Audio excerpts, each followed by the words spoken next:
इस वीडियो में हम कक्षा 9 का एक्सरसाइज 11.1 का क्वेश्चन नंबर 2 को सॉल्व करेंगे। तो चलिए स्टार्ट करते हैं इस वीडियो को।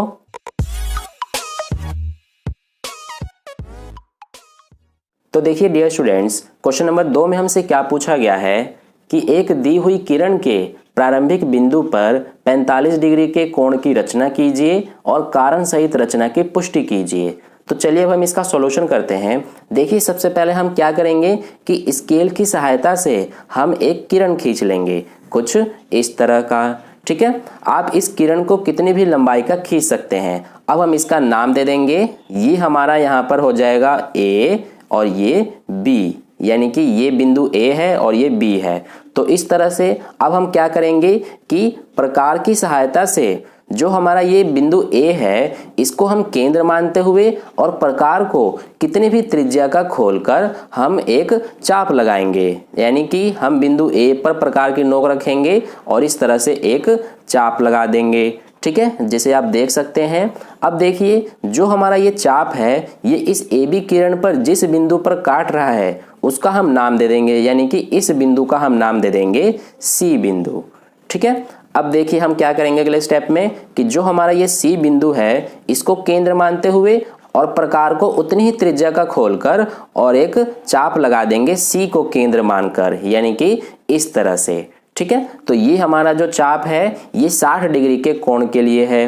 अब हम इस बिंदु पर प्रकार की नोक रखेंगे और इस तरह से एक और चाप लगा देंगे। ठीक है, जो कि हमारा 120 डिग्री के कोण के लिए है। तो इस तरह से ये हो गया। अब हमने ये दोनों चाप क्यों लगाए हैं, क्योंकि जैसा कि हमें पता है कि हमें इस प्रश्न में 45 डिग्री का कोण बनाना है और 45 डिग्री का कोण बनाने के लिए हम क्या करेंगे कि सबसे पहले 90 डिग्री का कोण बना देंगे और फिर उसका हम समद्विभाजक कर देंगे, यानी कि 90 डिग्री के कोण का आधा कर देंगे। ठीक है, तो देखिए जैसा कि हम प्रश्न नंबर 1 में सीख चुके हैं कि हम 90 डिग्री का कोण कैसे बनाते हैं। तो सबसे पहले यहाँ पर हम इस बिंदु पर प्रकार की नोक रखेंगे और इस तरह से एक चाप लगा देंगे। फिर इसके बाद ये जो हमारा 120 डिग्री का चाप है इस पर प्रकार की नोक रखेंगे और इस तरह से एक और चाप लगा देंगे।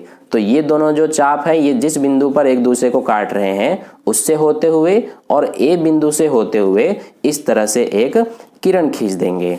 ठीक है, तो ये हमारा यहाँ पर जो किरण हमने खींचा है इसकी सहायता से ये हमारा कोण बन गया 90 डिग्री का। ठीक है, अब देखिए 45 डिग्री का कोण हम कैसे बनाएंगे। जैसे कि हमने पहले ही बात किया यहाँ पर कि हम इस 90 डिग्री का समद्विभाजक खींचेंगे, यानी कि इस कोण का हम आधा कर देंगे। तो जैसा कि मैंने आपको इस चैप्टर के परिचय वाले वीडियो में सिखाया है कि एक कोण का हम समद्विभाजक कैसे खींचते हैं। तो देखिए हमें 90 डिग्री का आधा यानी कि समद्विभाजक खींचना है। तो हम क्या करेंगे कि प्रकार को 90 डिग्री के कोण का आधे से ज्यादा खोलेंगे इस तरह से और एक ऐसे यहाँ पर चाप लगा देंगे। फिर इसके बाद इस बिंदु पर प्रकार की नोक रखेंगे इस तरह से और एक इस तरह का चाप लगा देंगे। ठीक है, तो ये दोनों जो चाप हैं ये जिस बिंदु पर एक दूसरे को काट रहे हैं उससे होते हुए और A बिंदु से होते हुए हम एक किरण खींच देंगे कुछ इस तरह का। ठीक है, तो ये हमारा जो किरण है ये इस 90 डिग्री को समद्विभाजित करती है। ठीक है, तो इस तरह से ये हमारा जो कोण है ये बन गया 45 डिग्री का कोण। अब हमें एग्जाम में रचना के चरण भी लिखने को आते हैं। तो रचना के चरण लिखने के लिए सबसे पहले हम क्या करेंगे कि जितने भी ये जो चाप हैं ये एक दूसरे को जिस बिंदु पर काट रहे हैं उनका हम नाम दे देंगे। जैसे कि जो हमने ये 60 डिग्री का चाप खींचा था ये इस दीर्घ चाप को जिस बिंदु पर काट रहा है इसका हम नाम दे देंगे D। ठीक है, इसके अलावा ये जो 120 डिग्री का चाप है ये जिस बिंदु पर काट रहा है दीर्घ चाप को इसका नाम दे देंगे E। इसके अलावा हम क्या करेंगे कि इस बिंदु का नाम दे देंगे F और ये जो बिंदु है इसका नाम दे देंगे G और ये हमारा क्या हो जाएगा H। ठीक है, तो हमने सभी का नाम दे दिया। अब देखिए हम रचना के चरण कैसे लिखेंगे। तो ये मैंने यहाँ पर पहले से लिख कर रखा हुआ है, आप देख सकते हैं। ठीक है, तो देखिए सबसे पहले हमने क्या किया है कि प्रारंभिक बिंदु A वाला एक किरण AB लिया। जैसा कि आप देख सकते हैं प्रश्न के शुरुआत में ही हमने एक किरण AB लिया था। उसके बाद हमने कोण FAB यानी कि कोण FAB ये वाला पूरा हमने कोण 90 डिग्री का बनाया। फिर उसके बाद हमने बिंदु C को केंद्र मानकर और इस CG का आधे से ज्यादा प्रकार को खोलकर हमने एक चाप ये वाला लगाया था। ठीक है, जो कि हमने तीसरे पॉइंट में लिखा। और चौथे पॉइंट में हमने क्या किया है कि जी को केंद्र मानकर और उतनी ही त्रिज्या का प्रकार खोलकर हमने ये एक चाप लगाया था। ठीक है, तो इस तरह से हमने अब क्या किया कि ए और एच को मिला दिया। ठीक है, तो इस तरह से हमने ए एच को मिलाने के बाद एक किरण खींचा और इस तरह से हमारा कोण सी ए एच यानी कि ये वाला कोण 45 डिग्री का बन गया। ठीक है, तो आप इस रचना के चरण का स्क्रीनशॉट ले सकते हैं वीडियो को पॉज करके, या फिर आप इसे नोट भी कर सकते हैं।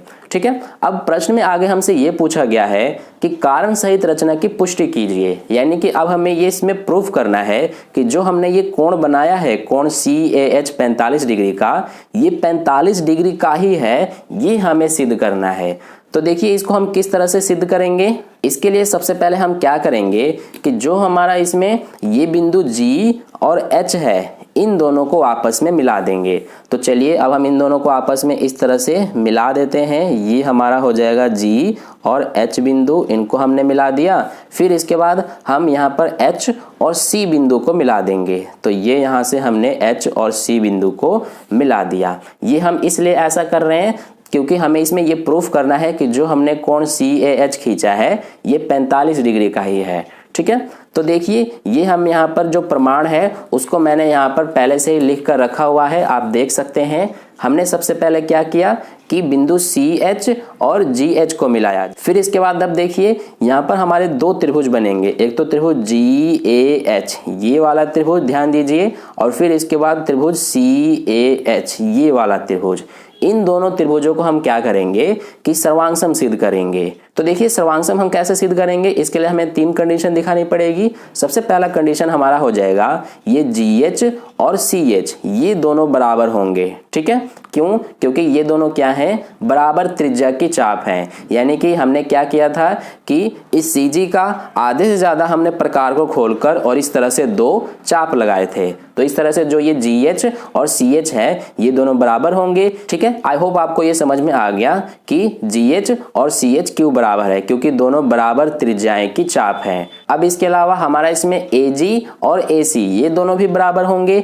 AG देखिए ये हमारा है AG और AC ये वाला है, ये दोनों क्यों बराबर होंगे, क्योंकि ये दोनों क्या है, एक ही चाप की त्रिज्या है। यानी कि देखिए ये हमारा एक चाप है दीर्घ चाप, इस चाप की ये दोनों क्या हैं, त्रिज्याएं हैं, इसलिए दोनों बराबर होंगे, क्योंकि जैसा कि हमें पता है कि त्रिज्याएं हमेशा बराबर होती हैं। इसके अलावा देखिए हमारा AH बराबर AH होगा, यानी कि ये जो AH है ये बराबर होगा। क्यों? क्योंकि ये दोनों ही त्रिभुजों में आ रहा है, यानी कि उभयनिष्ठ है। ठीक है, तो इस तरह से यहाँ पर हमारा देखिए सर्वांग समता का कौन सा नियम लग रहा है, SSS, यानी कि तीनों ही ये क्या हैं, भुजाएं हैं। तो इसलिए यहाँ पर हमारा SSS सर्वांग समता नियम से जो त्रिभुज GAH है ये हमारा सर्वांग सम सिद्ध हो गया त्रिभुज CAH के।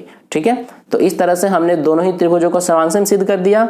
अब देखिए यहाँ पर कि हमारा इसमें कोण GAH यानी कि ये वाला कोण और कोण CAH यानी कि ये वाला कोण, ये दोनों कोण बराबर होंगे। क्यों? इसका कारण हम देंगे CPCT द्वारा। ठीक है, तो इस तरह से दोनों कोण क्या हैं, बराबर हैं, हमने ये सिद्ध कर दिया। अब जैसा कि हमें पता है कि कोण GAH यानी कि ये वाला कोण और कोण CAH ये वाला कोण, दोनों कोण मिलकर कितने डिग्री के कोण है, 90 डिग्री के, यानी कि ये पूरा कोण बनाएंगे FAB। तो इसलिए यहाँ पर हमने लिखा है कि कोण GAH प्लस कोण CAH दोनों मिलकर 90 डिग्री के कोण हैं। इसलिए यहाँ पर हमारा कोण GAH बराबर होगा कोण CAH के, और ये हमारे बराबर होंगे किसके, 90 डिग्री के आधे के, यानी कि हाफ ऑफ 90 डिग्री के।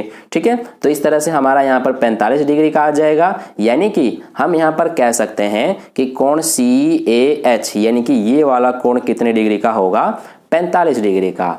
तो इस तरह से हमने ये सिद्ध कर दिया कि हमारा जो कोण CAH है ये 45 डिग्री का ही कोण है। ठीक है, तो इस तरह से प्रश्न नंबर 2 का हल कंप्लीट हुआ। अगर आपको वीडियो अच्छा लगा है तो इस वीडियो को लाइक कर दीजिएगा, और पहली बार वीडियो को देख रहे हैं तो चैनल को सब्सक्राइब करके बगल में जो बेल आइकन आता है उस पर ऑल वाले पे क्लिक कर लीजिए, ताकि नेक्स्ट वीडियो जैसे अपलोड की जाए उसका नोटिफिकेशन सबसे पहले आपको मिले। और अपने दोस्तों के साथ भी इस वीडियो को शेयर कर दीजिए ताकि उन्हें भी इससे हेल्प मिल जाए। और कहीं भी डाउट है प्रश्न में तो आप कमेंट करके मुझसे पूछ सकते हैं। तो फिर मिलता है नेक्स्ट वीडियो में नए प्रश्न के साथ, तब तक के लिए अपना ध्यान रखें। धन्यवाद।